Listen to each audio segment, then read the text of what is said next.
English translation, 260th Contact, Part 2, Tuesday, 3rd February 1998, 22:27 hours. Then, a further question relates to whether there is a significant destiny for his next incarnation. So now, here's what Simyase said Pleiadian Pleiaren Contact Reports, Volume 1, page 460. Adolf Hitler was, in many respects, a genius.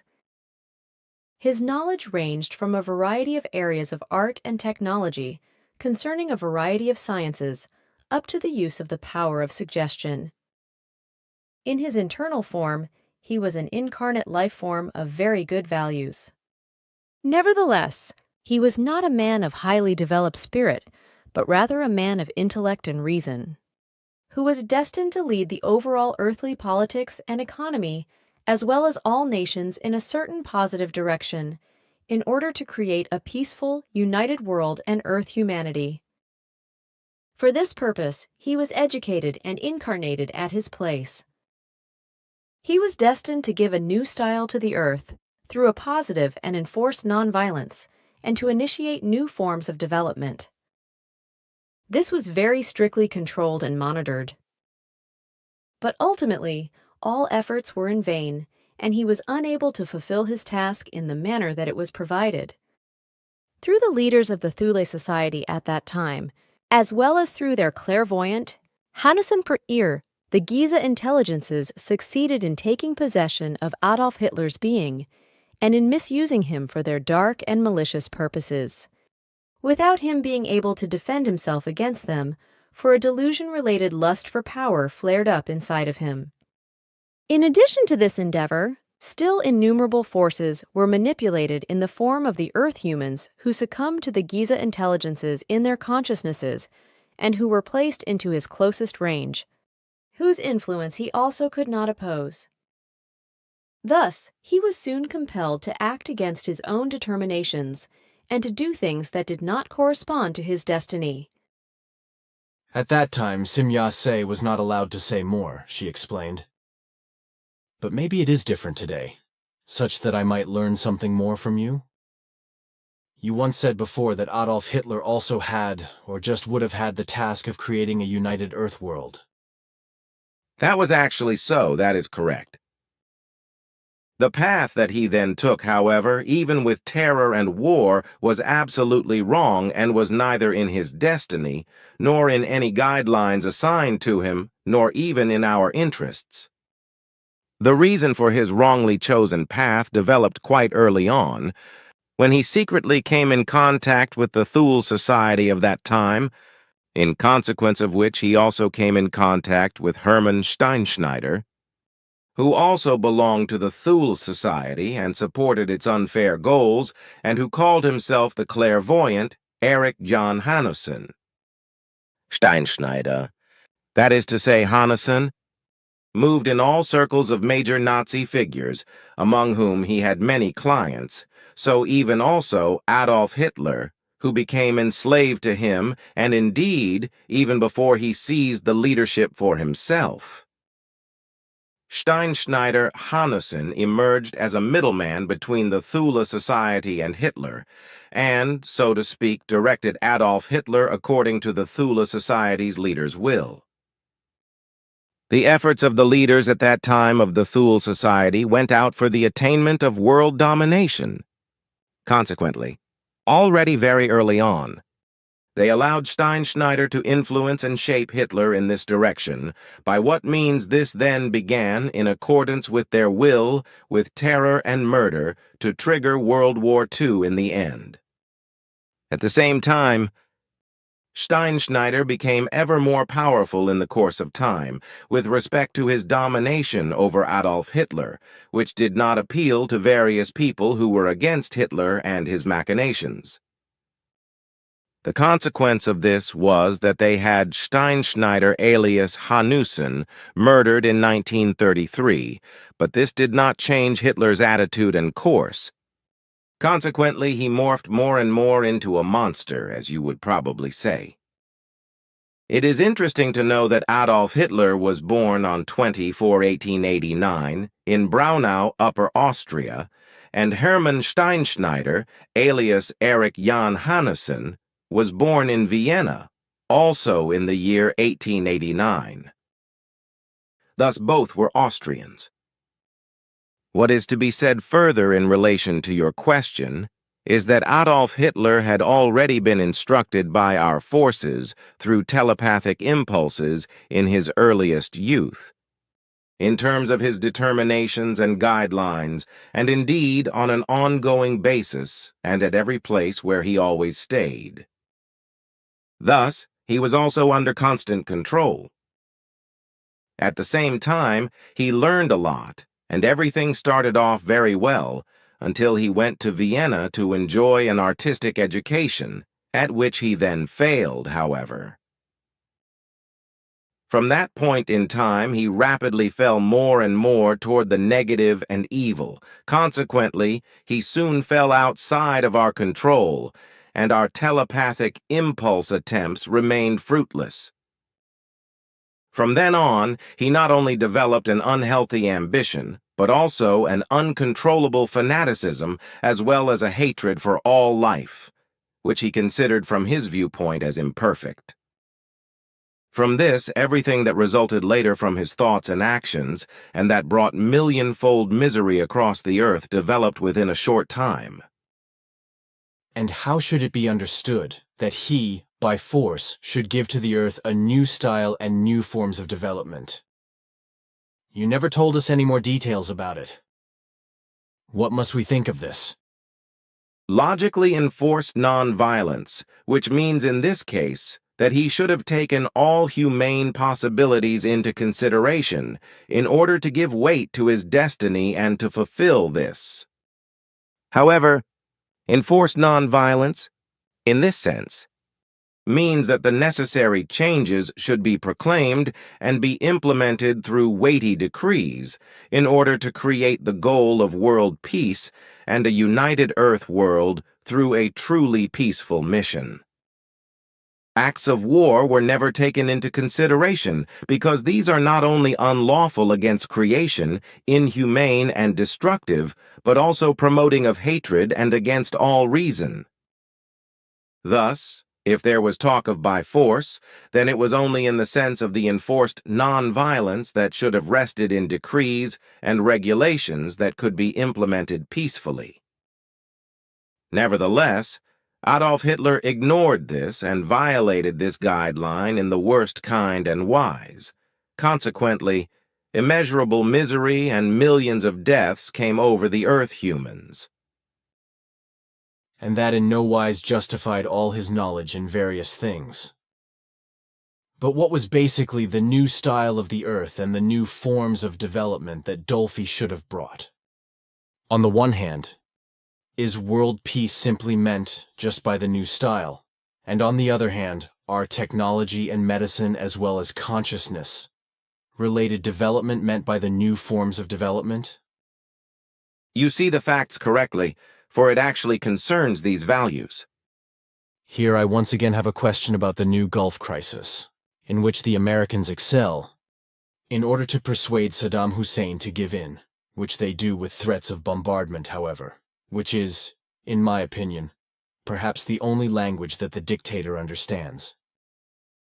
Should one not, nevertheless, agree there with the Americans in a certain sense?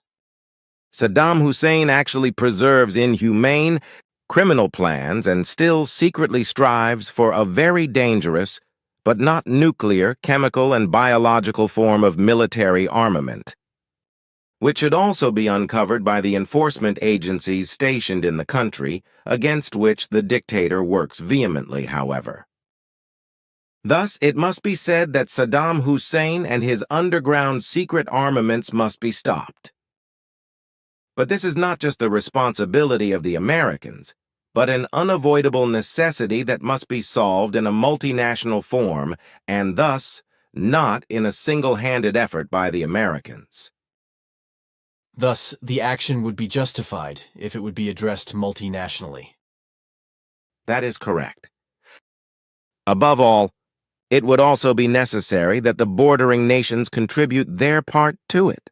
For these are endangered first and foremost by Saddam Hussein's desire for power and expansion, so they automatically belong to such a multinational enterprise, as well as the other countries that are adjacent to the bordering nations. Creating such unity is probably only difficult to achieve under all the given circumstances of all the countries of the earth. Indeed, that is unfortunately so. Unfortunately, a pity. But now, here's a somewhat refreshing question. Someone approached me in reference to whether I knew anything about the use of makeup by the female gender on Era. One wanted to know specifically whether lip painting occurs, even with lipstick, as the women and girls do this here on Earth. For my part, I never saw such with your women. This is not common with our female gender in the way that it is with the women on Earth. In general, only a certain part uses subtle makeup from natural materials, while others do not use these things. The makeup is such that it does not change the naturalness of the skin, so it can hardly be seen, which is not the case, unfortunately, with the earthly female gender. But that the lips are coated with colored lipsticks, as the women and girls do so on the earth, that is not the case with us. For we have already considered such actions as nauseating since ages ago. That is, in fact, even how I see it myself. But does this apply in general? Nothing else is known to me. The certain part of female people who use makeup, is this predominant? Unfortunately, that is not known to me. But as I estimate, that part should only be small and be more restricted to younger women and girls. With Simyase and Plagia as well as all the others whom I know, one never saw anything with them. At least, I could never find something unusual with them. But let's leave this, for I still have some questions that are more important. Here, for example, protective shields of spaceships. As you know, science fiction films are broadcast almost all over the world by all TV stations, even in the cinemas. These are shown, and of course, as a rule, the aliens are always the bad guys who kill the Earth humans and who want to destroy the Earth or else want to conquer and colonize it for themselves, which is, of course, pure nonsense. Now, in these films, it is regularly portrayed that the energy shields of the spaceships lose a percentage of strength and protective function each time when energies of any kind hit these. These other foreign energies are, of course, generally those that are shot, that is to say emitted, from hostile beam weapons of enemy objects. Now, the question is, to what extent can such an energy shield be reconstructed in a decisive time, such that a full protection is given again? There actually are such protective shields, as I know from you. Therefore, what is depicted in the films does not just correspond to an unattainable fantasy. And as you once explained to me, our earthly scientists are also working on such protective shields, even though everything still falls under secrecy. And successes in relation to this could have already been seen, if it did not just concern secret projects. But I can answer your question as follows. It all depends on what energy sources are used for a protective shield, in what measures they are used, and how they can be brought to application. As you know very well, energies are not simply energies, but this does not actually have to be explained in detail. Therefore, it is only to be said that in general, different technologies for the utilization of protective shields exhibit different forms of energy, from which energy shields can even be generated. The protective shields themselves can also be very different, so they might protect a spaceship or other aircraft, etc., only by sector, or even completely. With this, it should be explained that a spaceship, another aircraft, a human, a robot or android, or something else, can just be protected by a single, full-scale protective shield, or by one that consists of several segments, that is to say, sectors. A full-scale protective shield has a main energy source and a reserve energy source, while a segment shield, that is to say sector shield, has its own main energy source and reserve energy source for each sector. Thus, the individual sectors are independent of each other. And what form of energy shield is used by you? We exclusively use comprehensive protective shields, and to be sure, for the spaceships and other aircraft as well as for humans and all things that must be protected in this form. However, our energy shields do not work in the manner as portrayed in your science fiction films. Namely, that the protective shields are weakened when foreign energies from beam weapons or from cosmic energy fields. That is to say, shocks of energy impact on the shields through which these become weakened in their capacity, that is to say, performance. This form of protective shield development only represents an initial one, and we already left this phase behind us thousands of years ago. Already more than 40,000 years ago, our technology in this regard experienced such a high development that the protective shields could be perfected and could be put into use, whereby these shields were designed in such a manner that any kind of energy that hit them became converted into that which was useful for the shield, which has so remained up to this day. Thus, by impacts of foreign energies of every kind, including, of course, protective shield-conforming energies, the protective shields are neither weakened nor destroyed. Rather, they convert the impacting energy immediately and without loss of time into their own energy, and thus strengthen the power of their own shields. In other words, there occurs, without loss of time, an energy restandardizing in the protective shield's energy, whereby this accumulates with each newly added burst of energy of any kind from beam weapons or cosmic energy. This means that the more the energy hits the protective shields, the stronger these become. And it does not matter what form of energy hits the protective shield, because it automatically converts all energy hitting it of every kind and makes it useful for itself. Yes, I said that. Good. Here I now have a question again that I could not answer. It once again concerns the HARP project, and the question is whether or not severe lightning discharges from thunderstorms also cause destructive effects in or through the ionosphere. Lightning discharges from thunderstorms, of course, also reach up into the ionosphere, whereby the weather conditions and climate conditions are influenced and driven in a decisive form, if I may say so. However, these lightning discharges are basically of a different energetic nature than the energies released by HARP. The lightning discharges also cause no damage in the ionosphere's structure and also do not burn any depressions or funnels, that is to say, parabolic, mirror-like bulges, into this, as this happens through the HARP energies. The lightning discharges stretch up and over a very wide area and meet the ionosphere, so to speak, only gently, so no damage arises, while the hard HARP energy is aggressive and also works in such a manner. Consequently, the ionosphere's structure becomes damaged by this.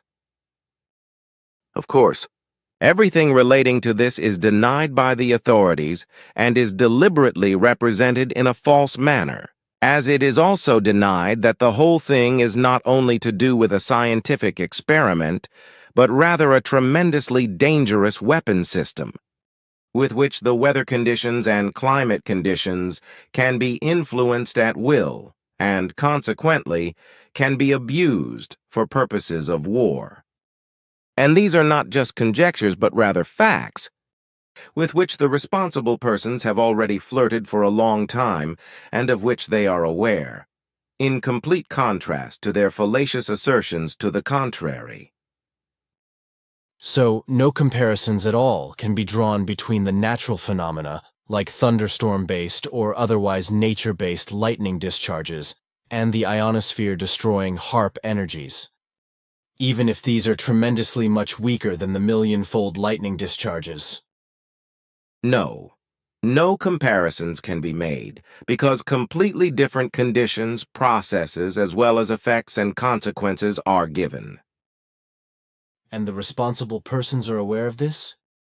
In their megalomania, they overlook important factors in this direction, but even if they were fully aware of this, they would deny the facts, which they already do with all those insights that are known to them.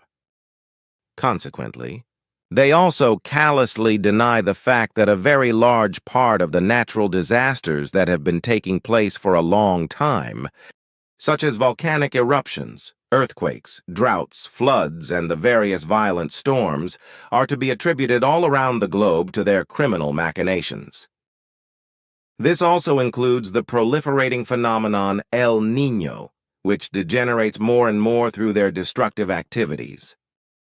Although El Niño is a naturally occurring event, through the destructive actions of the scientists and other responsible persons, the whole thing increasingly changes into a destructive and catastrophic factor, whereby the naturally working forces become surpassed and accumulated by the irresponsibly produced. Anti-natural and human-generated forces, whereby everything falls outside of the natural, as this is already the case with El Niño. No nice prospects for the future. And all because, as it's been here since ages ago, the scientists and the responsible persons profiting from it want to play creation. Moreover, a lot of nonsensical and criminal acts occur. One must just think of the suicide cults that entrap more and more humans, bring them over to their side, and drive them into death. In addition, there's still the so-called esotericism that, raised in a religious and sectarian manner, drives those who have succumbed to a belief into pathological delusions. Also included therein is the Fiat Lux sect leader, Uriella, aka Erika Bertschinger. Note, not related to Jacobus Bertschinger, but she is just one of countless people who drive dilapidated enslaved ones into insanity and death. They accomplish this by a number of means, but there is always something divine, supernatural, angelic, or something holy, etc.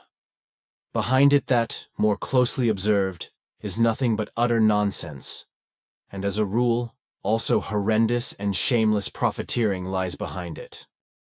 And in order to satisfy the greed for profit, it is only natural for these sect leaders that they pull a fast one on their believers, namely that it is for holy, divine, and message-receiving purposes, and so on.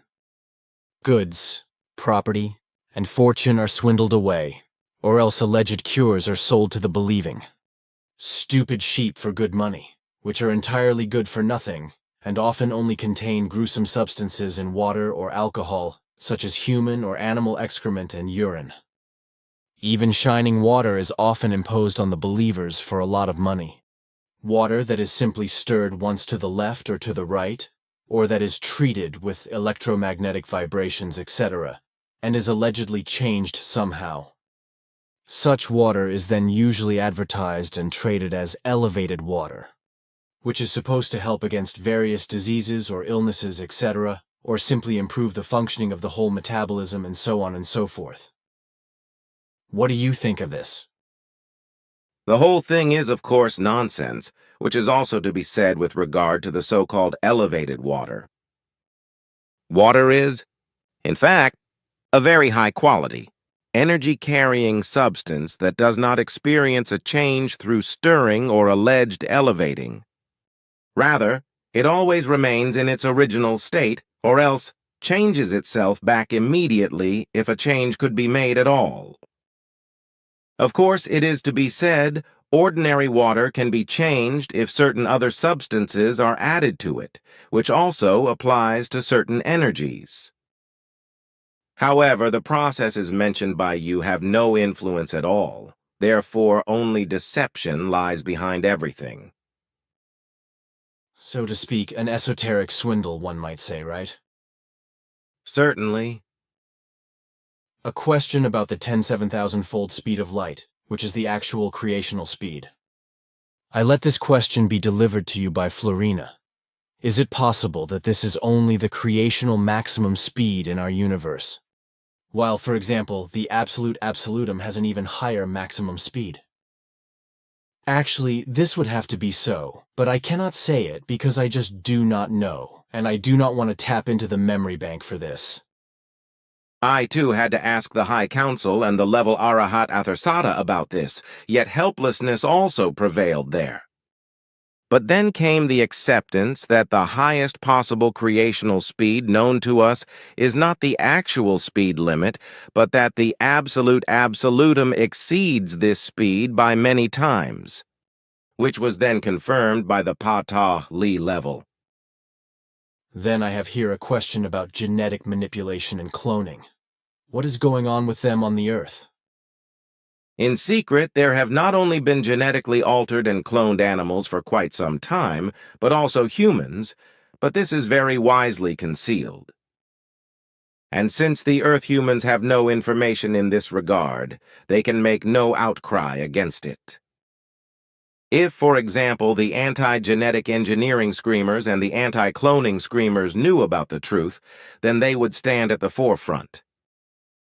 They are also the ones who, with their anxiety and superior attitude, disrupt the unstoppable progress and who must be designated as effective evolution inhibitors.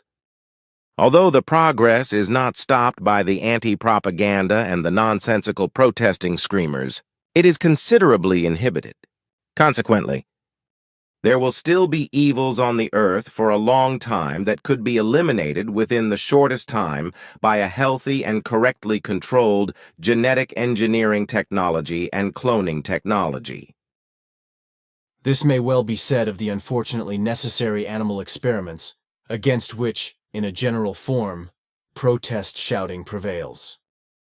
Unfortunately, as you yourself once said, certain things can only be carried out and tested on living organisms, which also is not any different with you, even though your animals are not actually such in and of themselves, but are only cultivated experimental. Forms that are quite organic but not really animalic in the sense that it concerns actual animals with psyches and with feelings of pain. Furthermore, you even have the possibility of tests by pure computer programs, as you once explained. That is correct. The earthly sciences of medicine and the related researches are not yet so far advanced that they could dispense with animal experiments altogether. Nevertheless, computer programs that are extremely valuable and far advanced already exist for such experiments. But this does not mean that the still necessary animal experiments could already be renounced because, in fact, the earthly computer technology has not yet developed so far that result-bringing, decisive experiments could be made with it.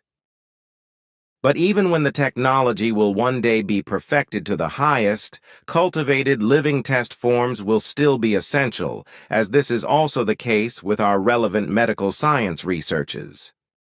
But as you correctly said, we do not use live animals, but only specially cultivated organisms that have no feelings of pain, as well as no psyche and no consciousness, etc.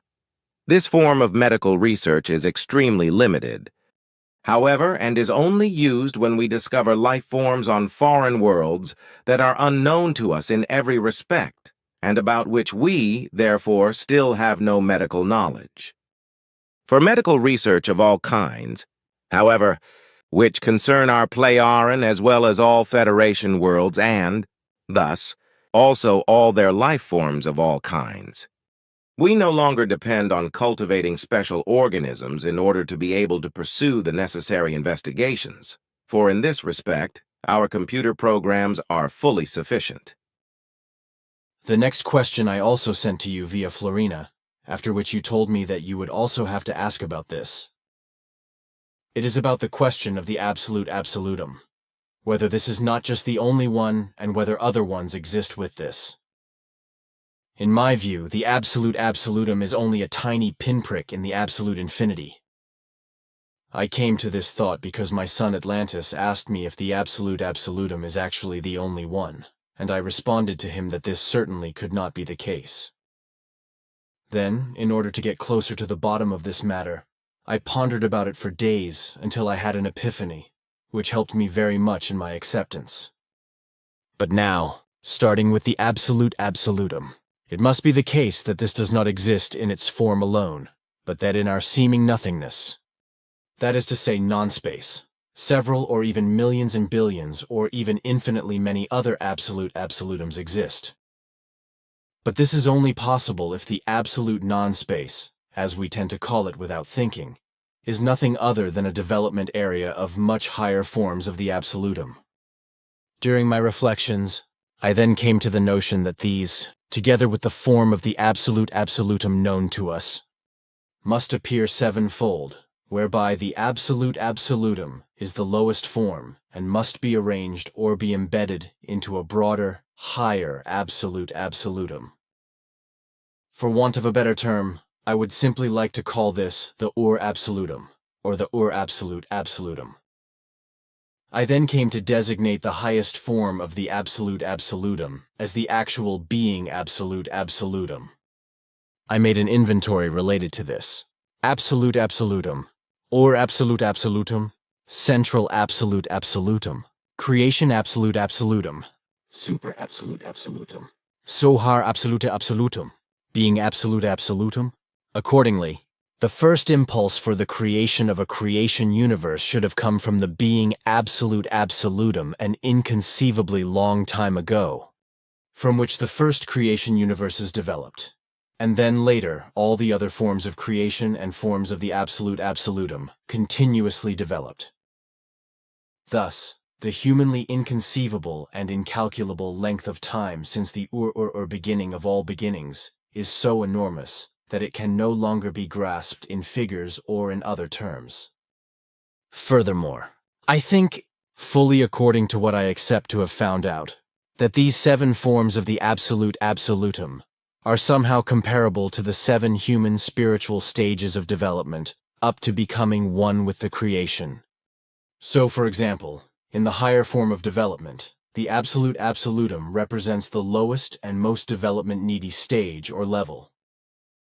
The sohar absolute absolutum, on the other hand, represents the last and highest stage level, as this embodies the patahli level in the pure lowest form of creation. Just as the patahli level embodies the last level to the entrance into creation, that is to say, becoming one with the creation, this happens in such a way with the sohar absolute absolutum, in that it embodies the transition to the union with the being absolute absolutum. Also with this, you asked questions that neither I nor any others of us could answer. Moreover, we ourselves never came across such questions, because we had not yet entertained any thoughts in this direction. And I must say that I always wonder at your profound thoughts and cognitions, even though I know your origin and know that you are superior to us in these things. So, I could not provide any information regarding your questions. But in this connection, I likewise had to turn the High Council over to the level Arahat Athersata, which had to strive further with the Pa-Tah-Li level for an answer and more details. It is still to be said here that both with us as well as with the level Arahat Athersata, surprise prevailed with respect to your questions.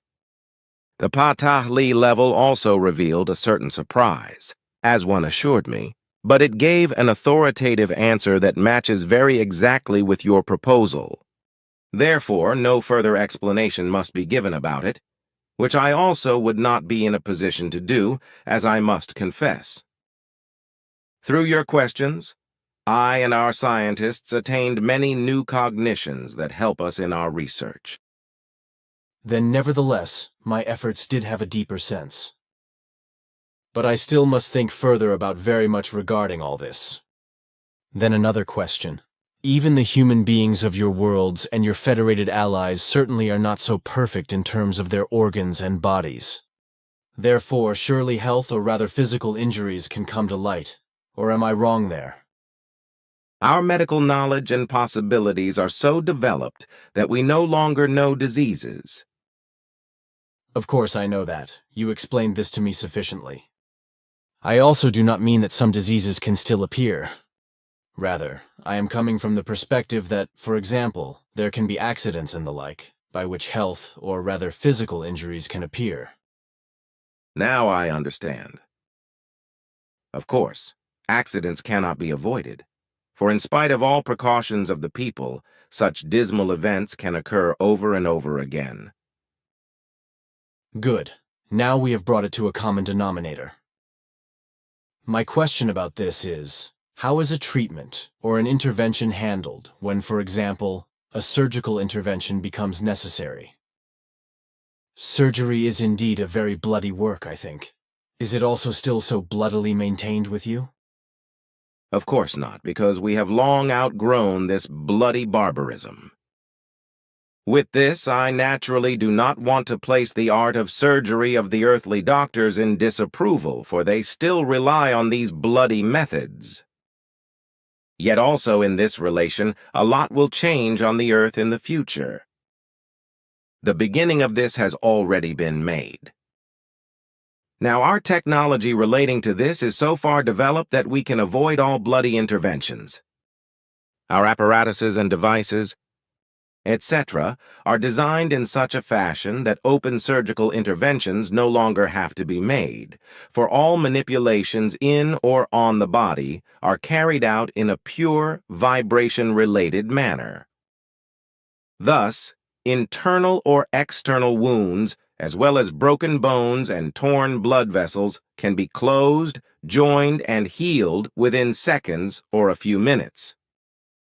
The operation of the apparatuses and devices, etc., occurs, of course, through trained doctors and other specialists, including bioorganic, electronic androids, simply said. These are also capable of transporting themselves to any location within a range of 300,000 kilometers, precisely to where they are needed. This occurs through a teleportation by apparatus. You mean that they can beam themselves to any location, just like that? Yes, but that is nothing unusual. For us Earthlings, it is. Then these androids are true doctors?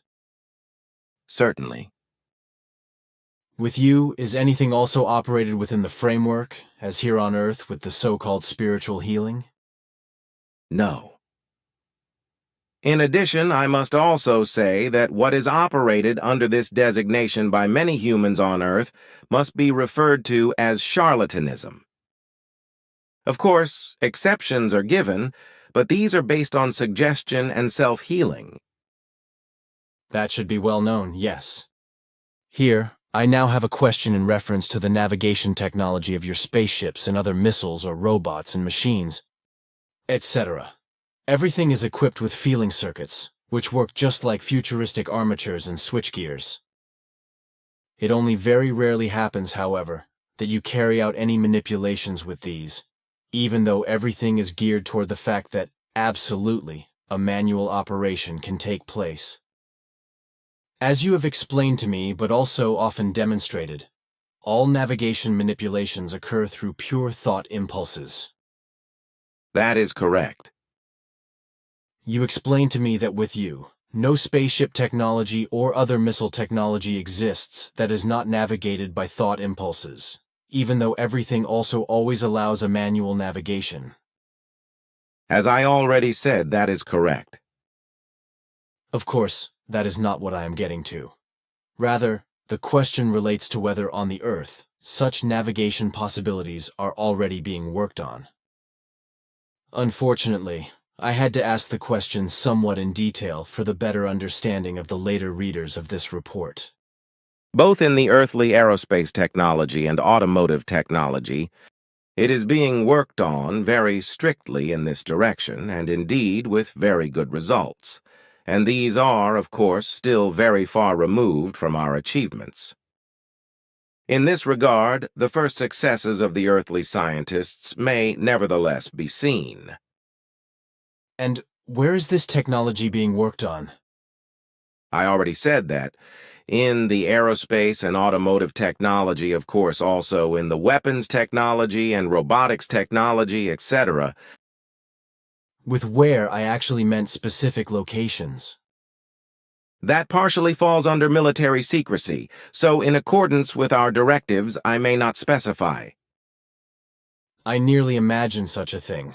Thus you did correctly understand my question and just answered evasively. Since you explained that you regard our conversation as an official contact conversation, I had to do that. Of course, I also make no reproach against you. Then here again is a question about the health of the human beings on Era and your other worlds. Although you have already answered this question for me once, it was not put down in writing. Moreover, it is also answered with the fact that there are no longer diseases with you. But still, various people would like to be able to read your answer. So, on Era, or with your people in general, is there still blindness, deafness, disability, and muteness, etc.? No! All these evils, together with all diseases and infirmities, have no longer appeared for many millennia, which is also connected with our prenatal investigations and necessary medical measures, which are based in the creational law that each newborn life has an absolute right to consciousness-based and physical intactness.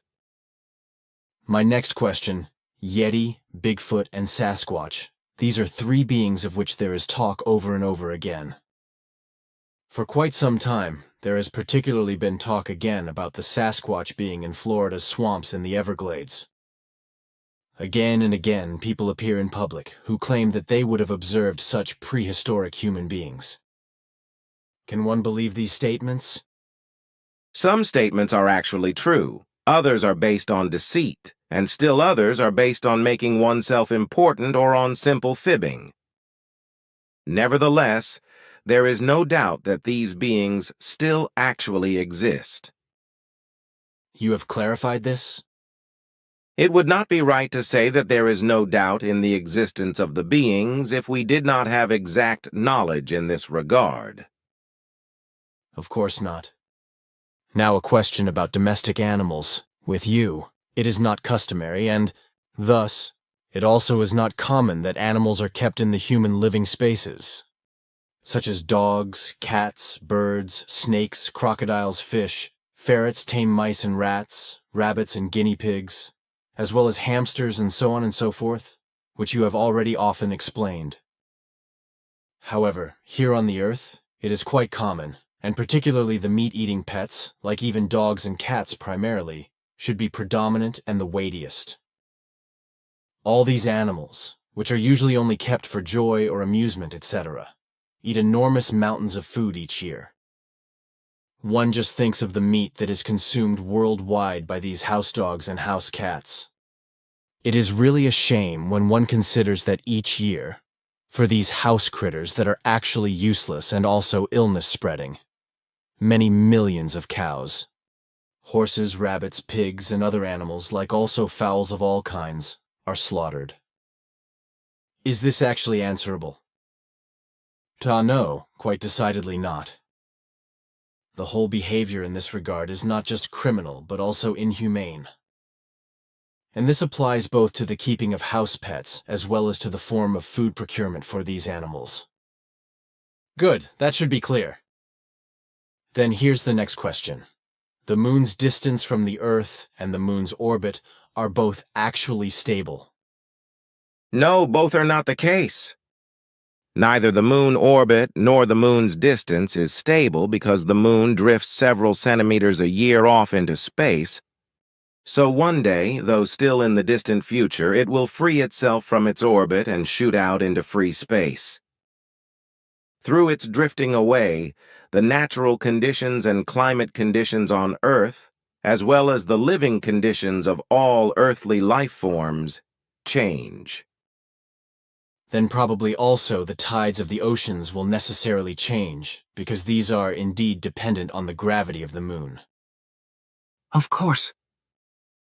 Here I have a note. The highest speed, infinite speed, negative speed. The goal is reached before the sent forth impulse is completed. Is this true? Your reasoning is correct, but we should not yet talk about that officially. Good. Can you tell me where the term oath or vow came from and what the original word means? That is no secret. The term oath, which is valid in the German language and is more commonly used today in the form meaning vow, is of ancient Lyran origin and originally sounded like eit. In this form, it was also transferred into the Celtic language, then to be received into their related languages. The term was not expressed in the same manner as today, but as et. The concept of the word is final, insoluble. Again, something regarding diseases, such as cancer, Alzheimer's, Parkinson's, etc. Can one assume that these are, in principle, actually genetically conditioned, and that this is also true for immune instability and autoimmune diseases? In principle, yes. You promise to tell me the size of Comet Hale-Bopp once you have measured this. The comet has an oval shape and measures 38,432 meters in its extreme length and 36,781 meters in its width in rough measures. So not to the exact centimeter. No. You surely know what all happened on the Earth in connection with this comet. With which I mean the sectarian machinations, through which mass suicides occurred in bulk. Like with the suicide cult of the American guru Applewhite. Yes, these sad events are familiar to me. On the one hand, they are connected with the appearance of the comet, and, on the other hand, with the end of the world fantasies and delusional ideas that allow many confused humans to forget all reason. And the many sectarian preachers of salvation will also contribute to this in this deadly form in the future, because the Christian turn of the millennium, which is supposed to come but which has truly already been exceeded, incites all those who are confused to continue to believe in the saviors of extraterrestrial origin, who will allegedly fetch the chosen ones among the faithful sectarians of the earth into spaceships, in order to save them before the end of the world.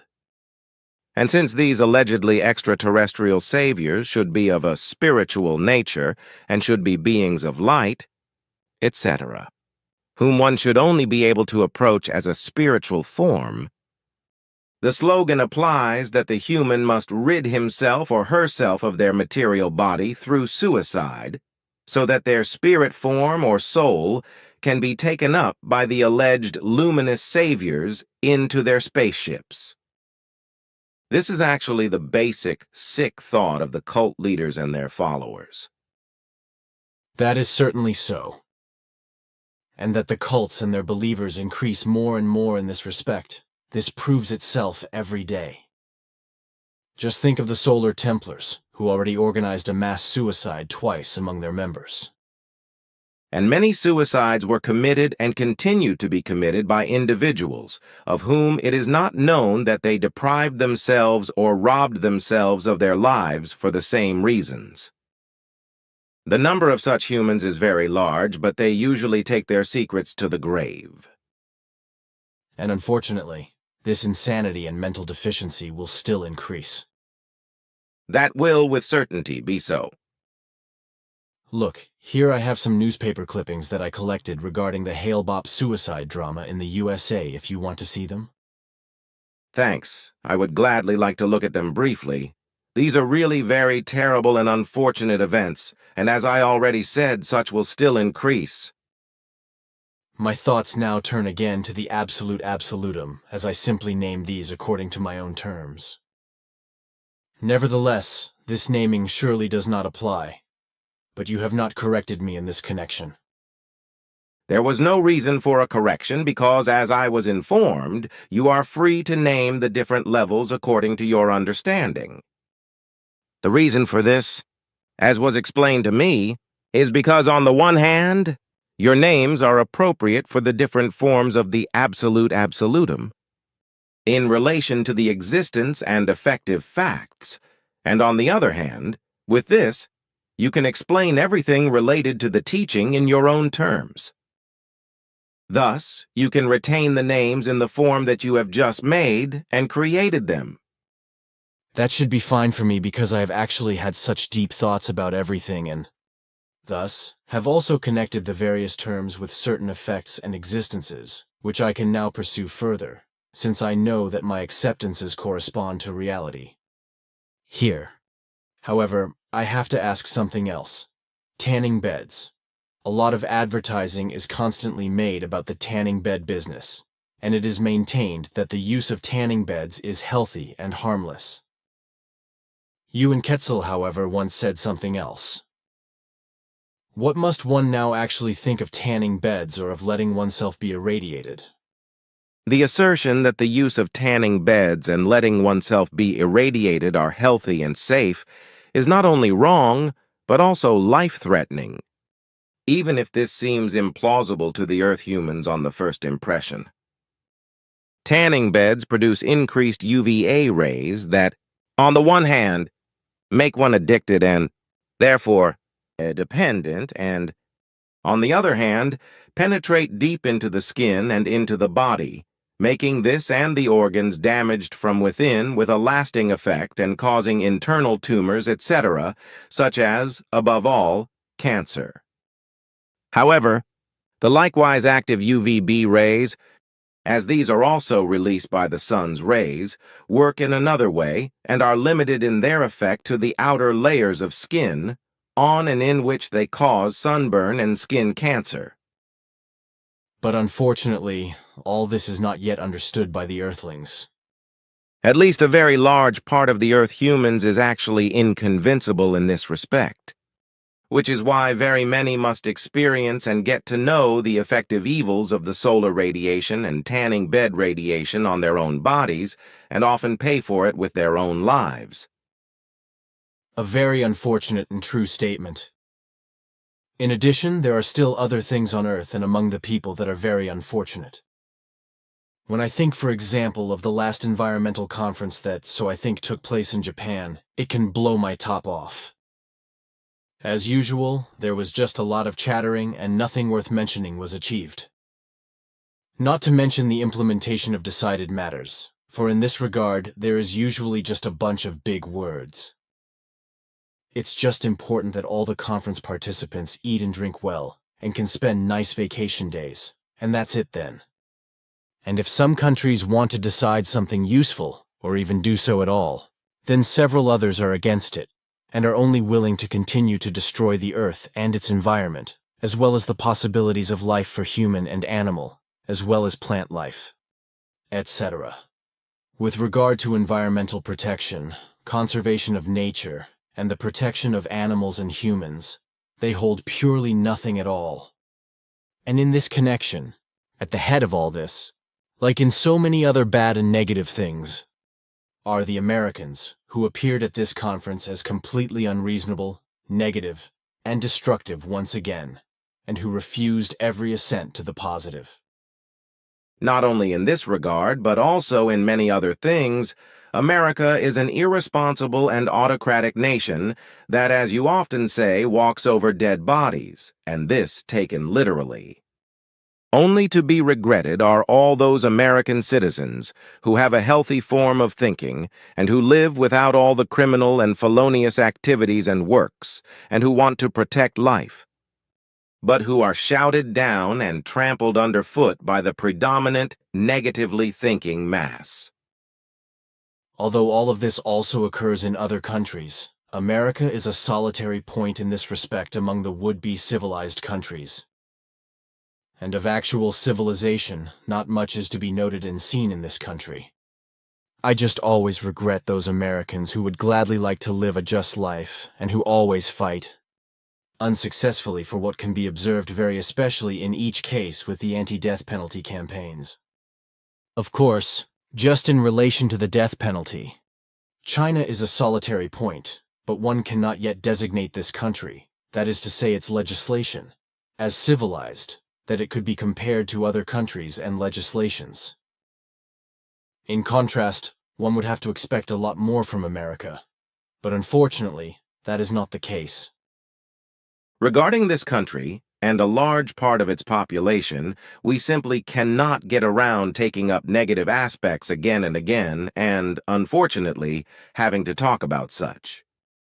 This is just the nature of the thing because America is the actual and, up to now, still undisputed world power, which allows itself things that are inhumane, unjust, and unlawful, such that it can only be described as wicked. Rebellious, insolent, arbitrary, violent, evil, unprincipled, criminal, human-despising, and life-despising. So therefore the negatives are mostly heard and denounced. In fact, the bulk of it is not a type of life that is humanly dignified and in accordance with humaneness of life. That is clear. But now again to something else. You call me the prophet of the new time, as this is also already written in the Talmud Emmanuel. For what length of time should this designation be valid? You should actually know that better than me. Of course, I know from when to when the new time is calculated, namely from the year 1844 to the year 3999, so for a duration of 2,155 years.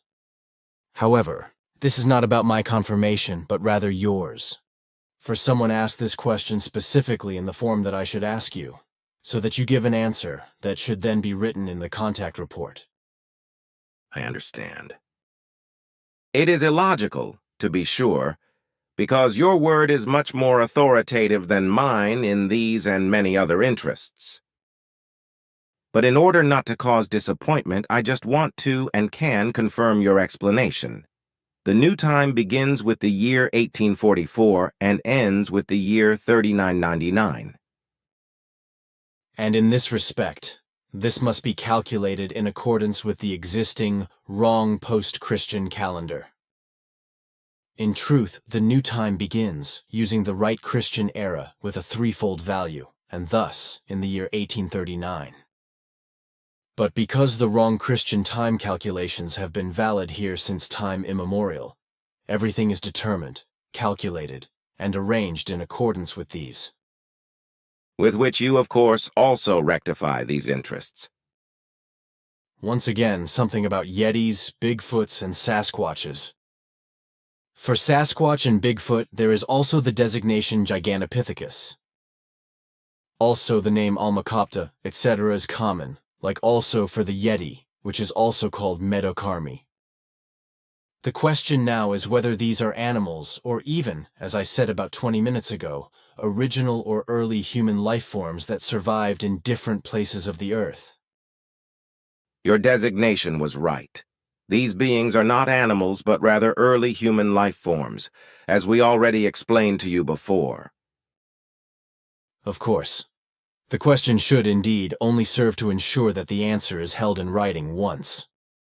Concerning the prophecies, namely those which I have presented in my book, From the Depths of Outer Space, regarding the interlinking of human nerve cells with computer controls, etc., is something already underway in this connection on the Earth? I mean, is it already applied in this direction? Certainly, and indeed in several countries. Particularly the Japanese and the Max Planck Institute in Germany have made considerable progress in this connection and have registered determining results. But America and other nations also work with success in the same direction. For the time being, the tests and the test subjects are primarily restricted to insects, etc., like to various species of the Blattaria. Commonly known as the black beetle or cockroach. Right. And the scientists are content with that? Of course not, for tests are already being carried out on various other animal species. I indeed thought so myself. The late vitamin C Pope, Linus Pauling, is supposed to have said, as someone wrote to me, that humans had, in former times, so still thousands of years ago, possessed the ability to produce their body's own vitamin C. Quetzal also said this once. Does this actually correspond to that of correctness? Your question is illogical, since a question relating to this was, in fact, already answered for you by Quetzal, as you said yourself. This question is also asked so that the answer is readable in the contact report for all interested parties. I understand. Yes, it corresponds to correctness.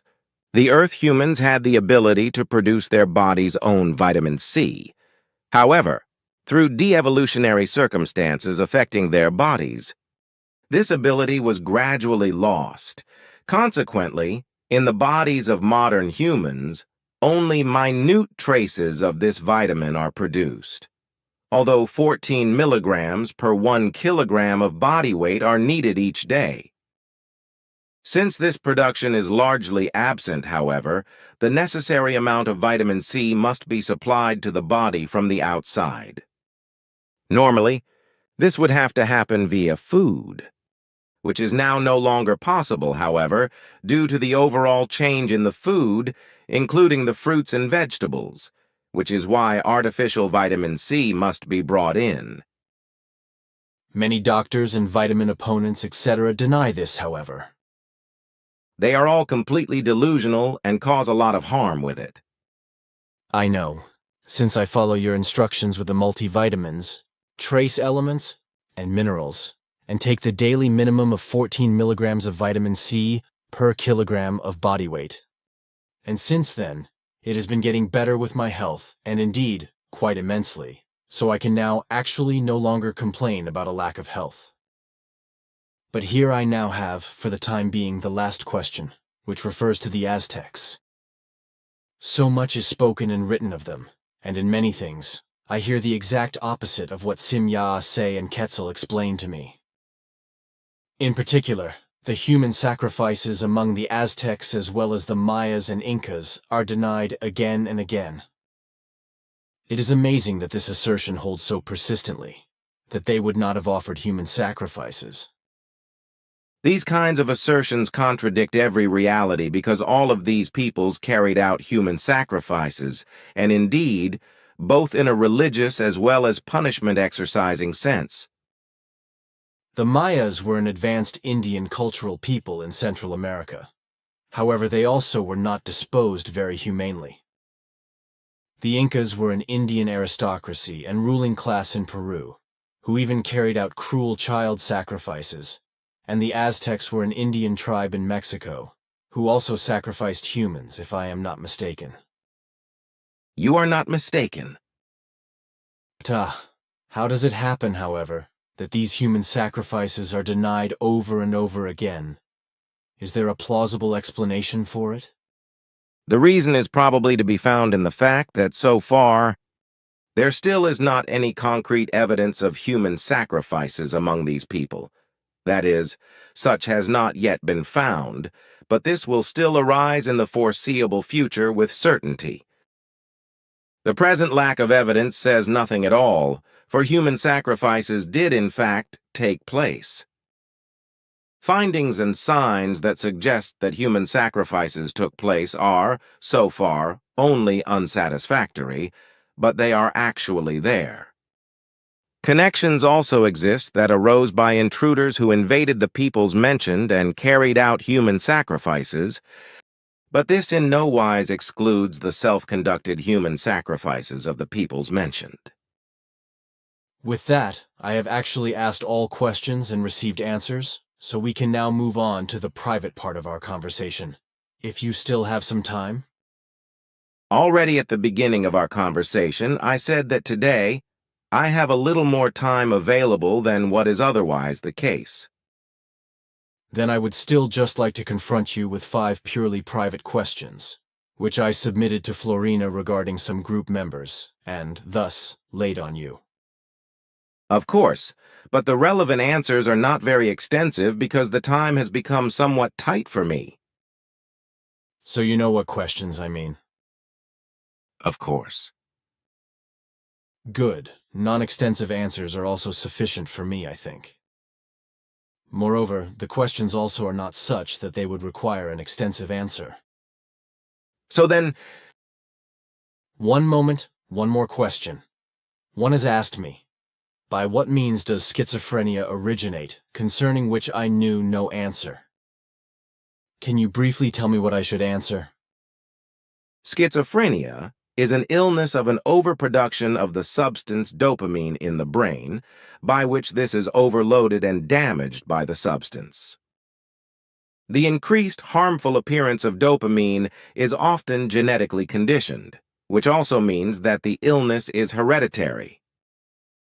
However, it is otherwise possible that an overproduction of dopamine is produced, for example, by drugs and alcohol, as well as by certain medicines that cause brain damage. With heredity, not every descendant and not every generation must succumb to this illness because several generations can remain spared from the appearance of the illness before a flaring up of the same takes place again. The genetic material, however, is transferred in every case. It is just that it is occasionally of a latent nature. Thanks, that is probably sufficient. Then we can now turn to the other things.